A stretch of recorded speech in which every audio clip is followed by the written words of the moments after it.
Vous êtes-vous déjà demandé pourquoi elle ne vous envoie jamais de message en premier, sans pour autant disparaître totalement? Elle répond, mais elle n'initie rien.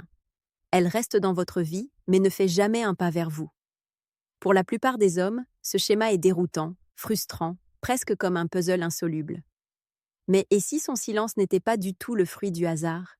Et s'il vous disait quelque chose sur son état d'esprit et, plus important encore, sur le vôtre? La vérité, c'est que lorsqu'une femme ne fait jamais le premier pas, elle révèle une dynamique que la plupart des hommes manquent complètement. Et à moins que vous ne réagissiez de la bonne manière, vous continuerez à courir après elle pendant qu'elle continuera de s'éloigner. Aujourd'hui, je vous donne les 6 choses que vous devez faire lorsqu'elle ne fait jamais le premier pas, 6 changements qui inversent le rapport de force, exposent ses véritables intentions et vous redonnent le contrôle. Avant d'aller plus loin, faites une pause d'1 seconde et soyez honnête avec vous-même. Combien de fois avez-vous minimisé vos propres besoins juste pour maintenir une connexion en vie? Combien de fois avez-vous porté le poids des efforts parce que cela semblait plus sûr que d'affronter la possibilité qu'elle ne soit pas autant investie que vous? Ce moment précis est celui où vous arrêtez de fuir la vérité et commencez à assumer la manière dont vous vous présentez dans vos relations. Si vous êtes prêt à faire ce travail, cliquez sur « J'aime » et abonnez-vous, car ceci n'est pas juste un conseil, c'est un bouton de réinitialisation. Parlons maintenant du premier changement à opérer si vous voulez briser ce schéma pour de bon. Numéro 1. Arrêtez de récompenser son silence. Lorsqu'une femme ne fait jamais le premier pas, la plupart des hommes commettent exactement la même erreur. Ils essaient de combler le silence à sa place. Ils supposent que s'ils donnent un peu plus, essaient un peu plus fort ou restent constants assez longtemps, elle finira par rendre l'appareil. Mais ce qui se produit est l'inverse. Plus vous compensez son manque d'effort, plus vous lui signalez qu'elle n'a besoin de faire aucun effort.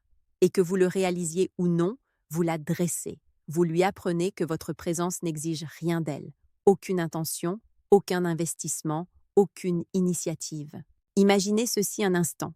Un homme se réveille, regarde son téléphone et ne voit rien d'elle. Pas même un simple « bonjour ». Sa poitrine se serre un peu, alors il décide de lancer les choses lui-même. « Bonjour ». Elle répond plus tard, de manière sèche, minime, prévisible. Le lendemain, la même chose se produit et le surlendemain aussi. Avant longtemps, il a construit une routine où elle ne contribue à rien, tout en conservant le confort de savoir qu'il apparaîtra à l'heure prévue, comme une notification quotidienne. Elle n'a pas besoin d'aller vers lui car elle sait qu'il fera toujours le premier pas.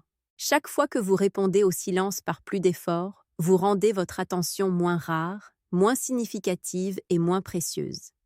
Les êtres humains n'apprécient pas ce pourquoi ils n'ont pas à travailler. Ce n'est pas du cynisme, c'est de la psychologie. Quand quelque chose est toujours disponible, cela cesse de sembler spécial.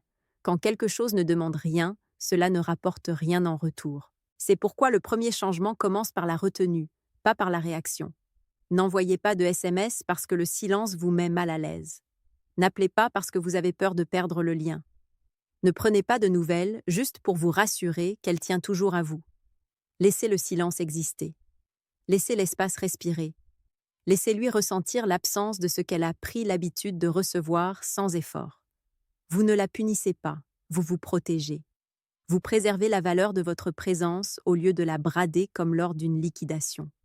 Votre attention est une monnaie, et lorsque vous la dépensez librement pour quelqu'un qui n'a rien payé dans la connexion, vous en ruinez la valeur. Voici la vérité que la plupart des hommes n'apprennent jamais. Le silence ne gagne en puissance que lorsque vous arrêtez d'essayer de le réparer. Lorsque vous cessez de le couvrir de SMS et d'appels, il devient perceptible, il devient significatif. Il devient un miroir montrant si elle tient assez à vous pour faire un pas en avant ou si elle s'est toujours contentée de vous laisser tout porter. Le silence ne fait du bruit que lorsque vous arrêtez de le couvrir par vos efforts. Numéro 2. Adaptez-vous à son énergie. La plupart des hommes ne perdent pas une femme parce qu'ils sont trop gentils ou trop authentiques. Ils la perdent parce que la dynamique se déséquilibre lentement et qu'ils continuent de donner bien après qu'elle a cessé de faire la moitié du chemin. L'attraction a besoin de réciprocité. La connexion a besoin de rythme. Et quand une personne sprinte alors que l'autre marche à peine, l'écart ne reste pas émotionnel, il devient visible. Imaginez ceci. Un homme envoie 4 SMS dans la journée, de petites nouvelles, des mises à jour, des blagues qu'il espère drôles. Des heures passent. Elle répondra peut-être une fois, peut-être deux s'il a de la chance. Des réponses courtes, pas de questions en retour, aucun effort. Mais au lieu de remarquer le déséquilibre, il se convainc qu'il doit juste rester constant, montrer de l'intérêt ou prouver qu'il est différent. Alors, il redouble d'efforts. Il pense que l'effort inspirera l'effort, mais ce qu'elle ressent n'est pas de l'inspiration, c'est de la pression. C'est une poursuite à sens unique. C'est le genre d'énergie qui n'attire pas une femme, cela la fait reculer. La surcompensation ne vient pas de la force, elle vient de la peur de la perdre, la peur d'être oubliée, la peur que s'il arrête d'essayer, elle disparaîtra. Et cette peur est exactement ce qui transforme ses bonnes intentions en besoins affectifs, nédits. Les femmes sont incroyablement intuitives. Elles peuvent sentir quand un homme poursuit par confiance et quand il poursuit par insécurité. Et rien ne dilue l'attraction plus vite qu'un homme qui essaie de gagner ce qui devrait venir naturellement. Pensez à la connexion comme à une danse. Il ne s'agit pas pour une personne de faire tous les pas, il s'agit d'un mouvement rencontrant un mouvement. Si un partenaire porte tout le rythme, toute la coordination, tout l'effort, ce n'est plus une danse, c'est quelqu'un qui essaie de traîner une autre personne sur la piste. C'est ce qui arrive quand vous donnez plus que vous ne recevez. Cela cesse d'être une connexion pour devenir un travail émotionnel. Le changement que vous devez opérer est simple mais puissant. Reflétez son investissement. Si elle envoie des SMS avec intention, répondez avec la même chaleur. Si elle appelle et planifie, soyez au rendez-vous. Mais si elle devient silencieuse, ne brisez pas le silence juste pour maintenir l'illusion en vie. Ne courez pas après son ombre. N'essayez pas de raviver quelque chose qu'elle ne nourrit pas. S'adapter à son énergie ne signifie pas être froid. Il ne s'agit pas de jouer à des jeux. Il s'agit de rester debout dans votre propre dignité et de lui permettre de révéler son véritable intérêt sans que vous portiez tout le poids. Lorsqu'une femme ressent cet équilibre, quelque chose change. Si elle est vraiment intéressée, elle se rapproche. Elle commence à s'adapter à vous en retour. Mais si elle ne l'est pas, son manque d'investissement devient indéniable. Et cette clarté est un cadeau, pas une perte. S'adapter à l'énergie, ce n'est pas de la distance, c'est de la dignité. Numéro 3. Reprenez le contrôle de vos émotions. Il y a un moment que presque tous les hommes connaissent trop bien. La pause silencieuse après avoir appuyé sur « Envoyer » quand vous attendez sa réponse comme si votre journée entière dépendait de cette petite bulle grise. Vous vérifiez votre téléphone toutes les quelques minutes. Vous vous dites que vous n'êtes pas anxieux, mais votre humeur dit le contraire. Si elle répond rapidement, vous vous sentez soulagé, voire énergisé. Si elle met des heures ou ne répond pas du tout, la tension s'installe. Soudain, vos émotions ne sont plus les vôtres. Elles sont entre ses mains, liées à son timing, régulées par son attention. C'est le piège. Lorsque votre état émotionnel monte et descend selon qu'elle répond ou non, vous lui avez remis un niveau de pouvoir qu'elle n'a jamais demandé. Le pouvoir sur votre paix, votre confiance, votre sentiment de stabilité.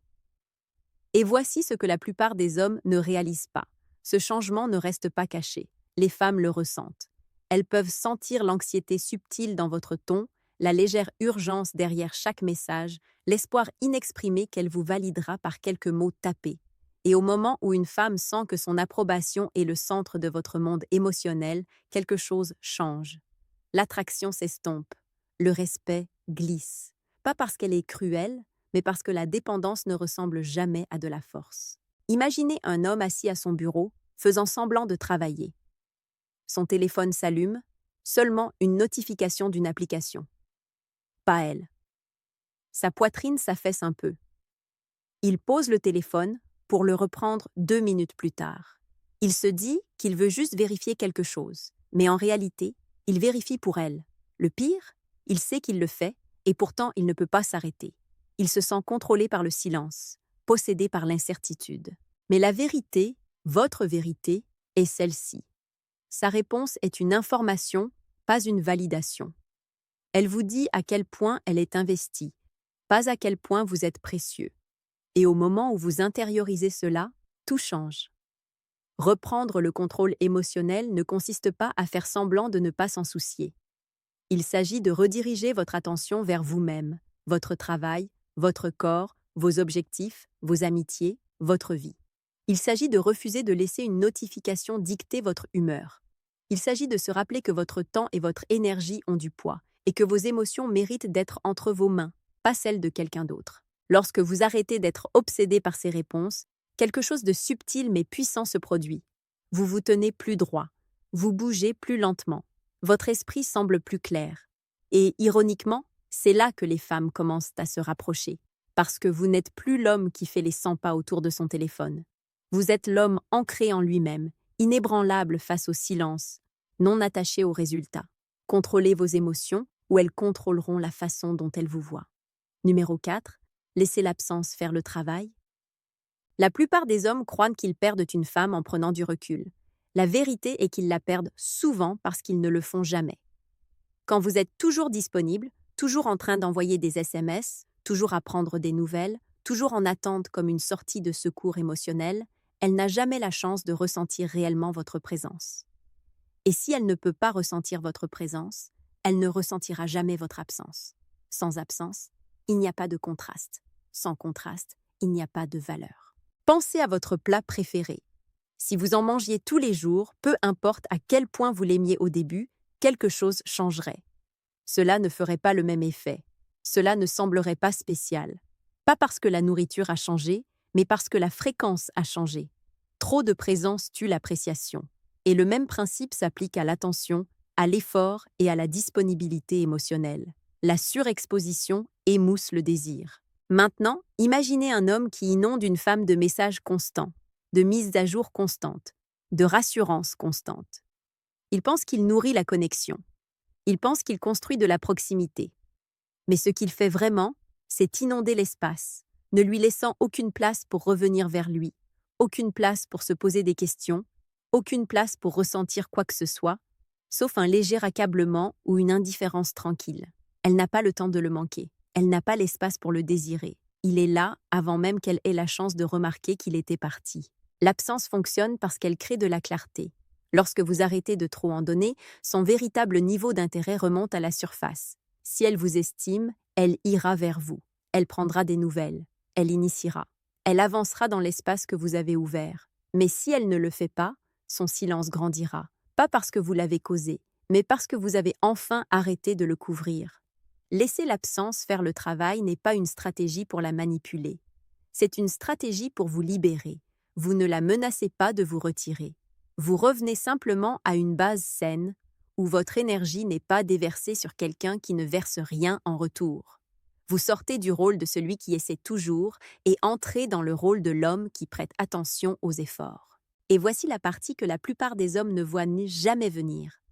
Lorsque vous arrêtez de l'inonder d'attention, elle commence à ressentir les changements en elle-même. Elle remarque le SMS de « bonjour » manquant. Elle se demande pourquoi vous n'êtes pas disponible comme avant. Elle ressent la différence. Pas parce que vous l'avez punie, mais parce que vous avez arrêté d'amortir son manque d'investissement. L'absence ne repousse pas la bonne femme. Elle la révèle.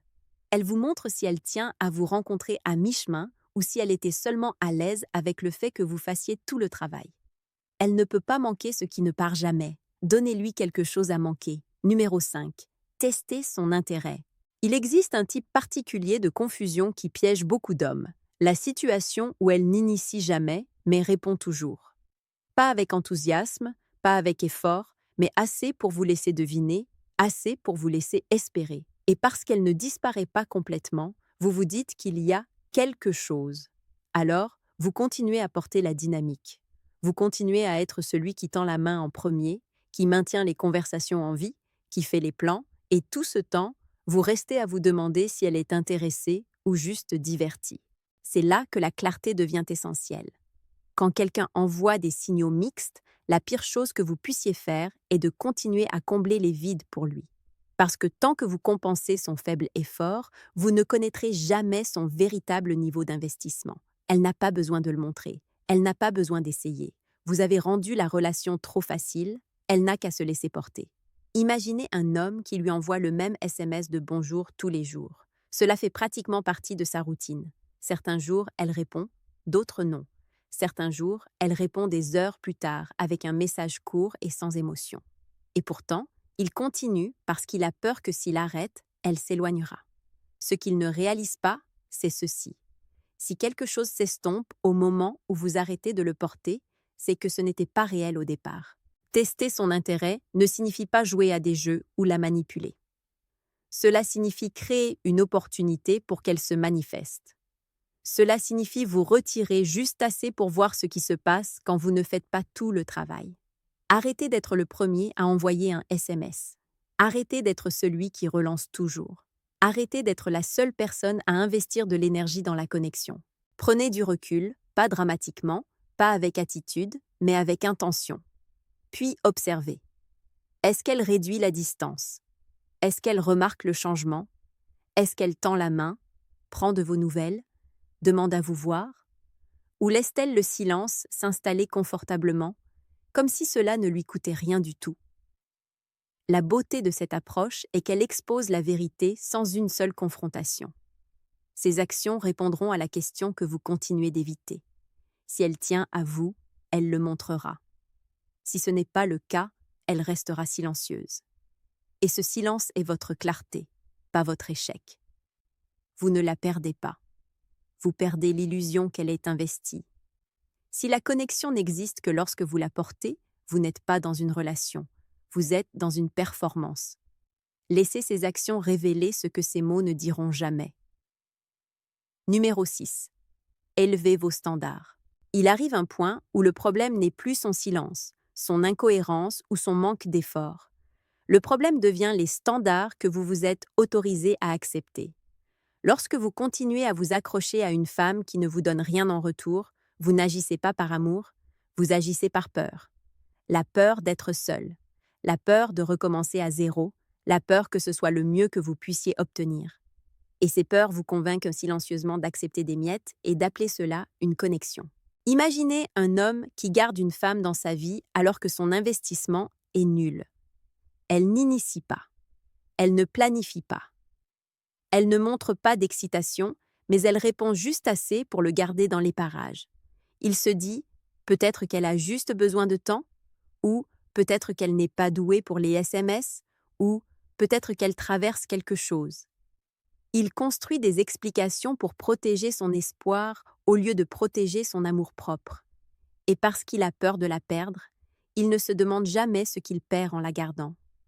Voici la vérité que la plupart des hommes évitent. Un homme sans standard devient un homme sans option.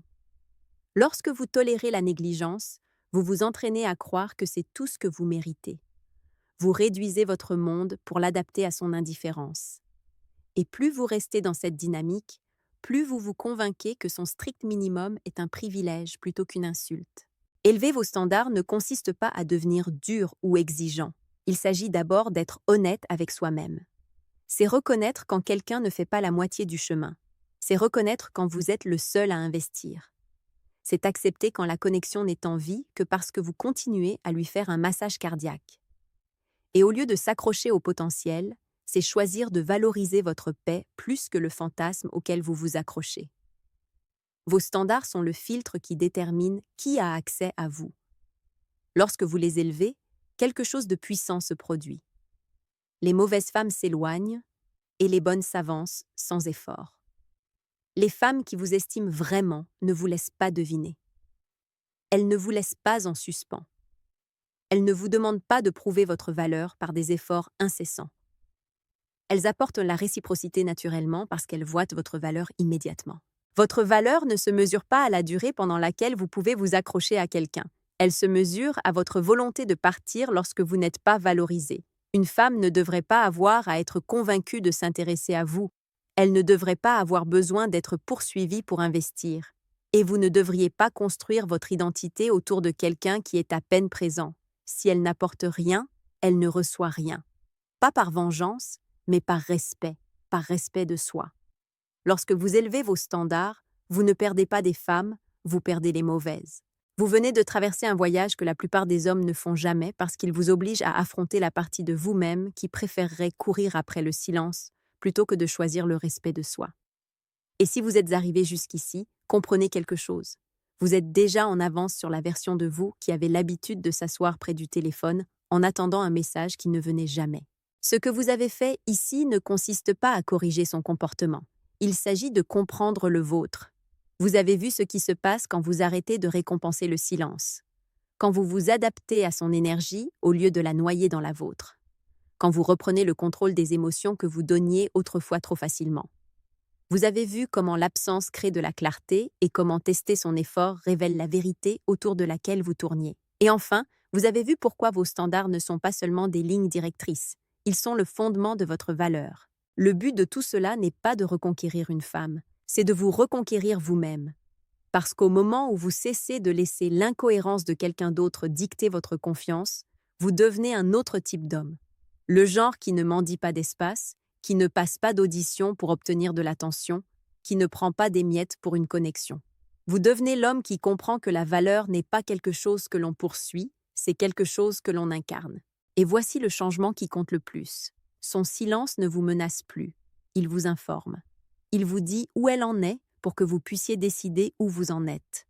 Vous arrêtez d'essayer de réparer ce qui n'est pas cassé et d'arrêter de forcer ce qui n'a jamais été mutuel.